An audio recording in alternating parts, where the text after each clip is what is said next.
Let me ask you something uncomfortable. When was the last time you felt rich?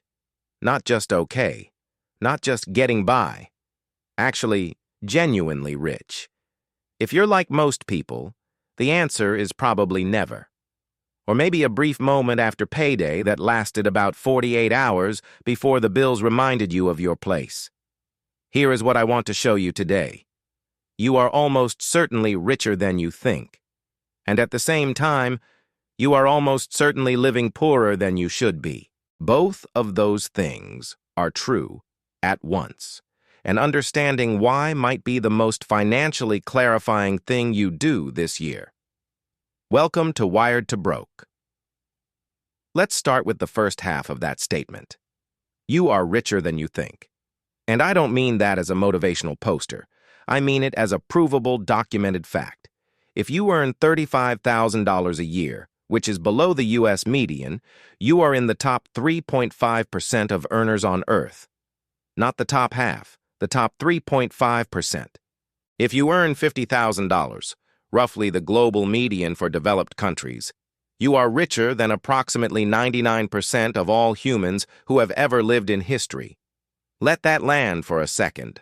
Richer than 99% of all humans who have ever lived. Not just people alive today. Everyone. Ever. Kings and emperors of the ancient world did not have access to what you have access to right now. They couldn't get antibiotics. They couldn't fly across a continent in 6 hours. They couldn't read the collected knowledge of human civilization on a device in their pocket. They couldn't refrigerate food or see a doctor or communicate instantly with someone 10,000 miles away. You have capabilities and comforts that the wealthiest humans in history could not have purchased at any price. That is what rich actually means. And yet, most people in wealthy countries report feeling financially stressed most of the time. Most people feel like they don't have enough. Most people feel like they are just barely keeping up. How is that possible? How can someone be in the top fraction of 1% of all human wealth ever accumulated and still feel poor? That brings us to the second half. You are poorer than you act. And this is where it gets uncomfortable. The average American household spends $1.33 for every dollar it earns. That number isn't a rounding error. It is a structural pattern. Spending more than you earn, every month, every year, accumulating debt to fund a lifestyle that your actual income cannot support. This isn't a crisis of poverty. It's a crisis of behavior. Because the same households spending $1.33 for every dollar earned are the same households that feel like they never have enough. And the reason they never have enough is not that they earn too little. It is that their spending expands to fill and then exceed whatever they earn. This is called lifestyle inflation, and it is one of the most reliable wealth destroyers that has ever existed. Here is how it works in practice. You get a raise. Your income goes from $50,000 to $60,000. You feel good. You upgrade your car. You move to a slightly nicer apartment. You start eating out more. You upgrade your subscriptions. You buy better clothes for the job you now have. Each decision feels completely justified. 6 months later, your expenses have risen from $48,000 a year to $58,000 a year. You got a $10,000 raise. You saved nothing. And when asked how you are doing financially, you say, "Fine, but I could use a little more, because now you need $60,000 just to stay even." The raise gave you nothing. This pattern repeats at every income level. It doesn't stop at $60,000. It doesn't stop at $100,000. It doesn't stop at $500,000. There are people earning $500,000 a year who are one bad month away from financial collapse because their lifestyle costs $510,000 a year and they've been borrowing the difference. Income is not wealth. Income is just the rate at which money flows through you. Whether any of it stays, that is a completely separate question. And the answer depends almost entirely on behavior. So why does this happen? Why do people who are objectively wealthy spend themselves into a corner? The answer is comparison. Specifically, the people you are comparing yourself to. 50 years ago, social comparison happened slowly. You compared yourself to your neighbors, your coworkers, the people in your immediate world. That group was relatively small and relatively similar to you. Today, you compare yourself to everyone. Every scroll through social media is a curated highlight reel of the best moments from millions of lives that are mostly nothing like yours. You see the vacation, not the debt that paid for it. You see the apartment, not the 3 roommates who aren't in the photo. You see the outfit, not the credit card statement that followed. And your brain, designed by evolution to care deeply about your status relative to your peers, processes all of that as a data point about where you stand. The conclusion it reaches almost every time is that you are behind, that you are not doing as well as you should be, that you need to close the gap. And the fastest way your brain can think of to close that gap is to spend money, to upgrade, to purchase something that signals you belong at the level you're seeing. Researchers call this positional consumption. You are not buying the thing. You are buying the position. You are buying the feeling of not being behind. And the brutal structural problem with positional consumption is that it never works, because the moment you close one gap, the feed refreshes and shows you a new one. There is always a better car. There is always a nicer apartment. There is always someone whose life looks more put together than yours. The target is designed to be uncatchable. Now let's add another layer, because this isn't just about social media. This is about a cognitive pattern called the hedonic treadmill.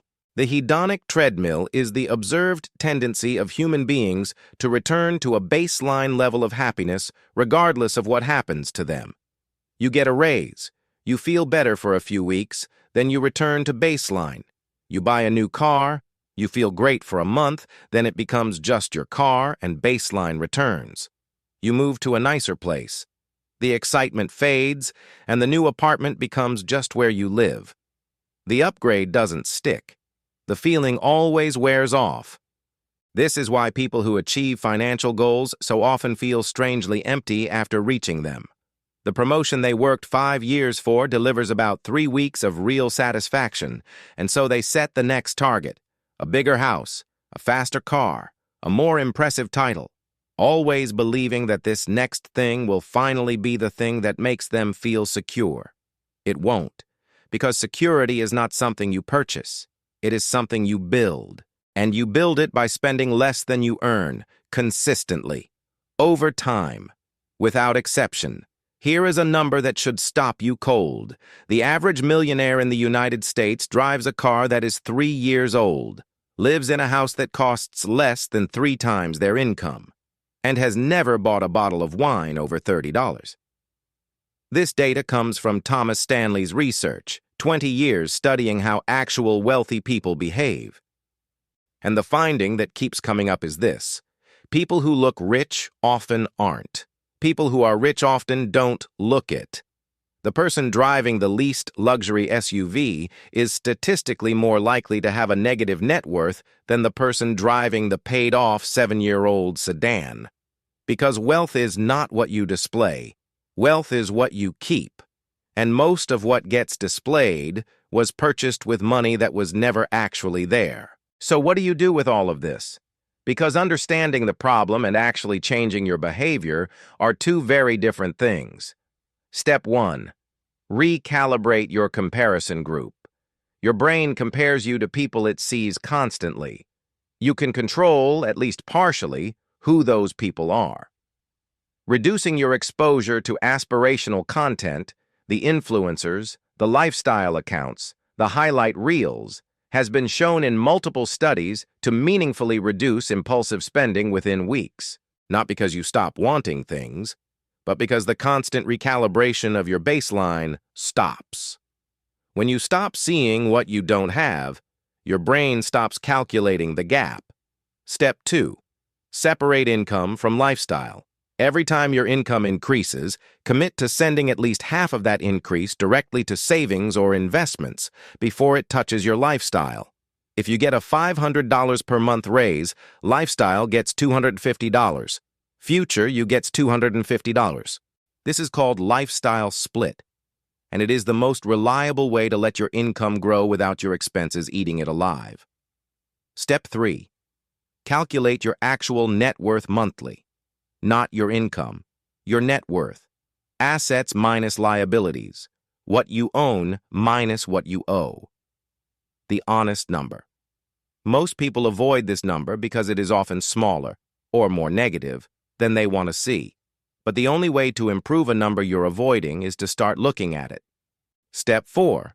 Redefine what rich means to you, not culturally, not on your feed, for you specifically. What does enough look like? What does security feel like? What would you stop chasing if you could? Because here is the thing.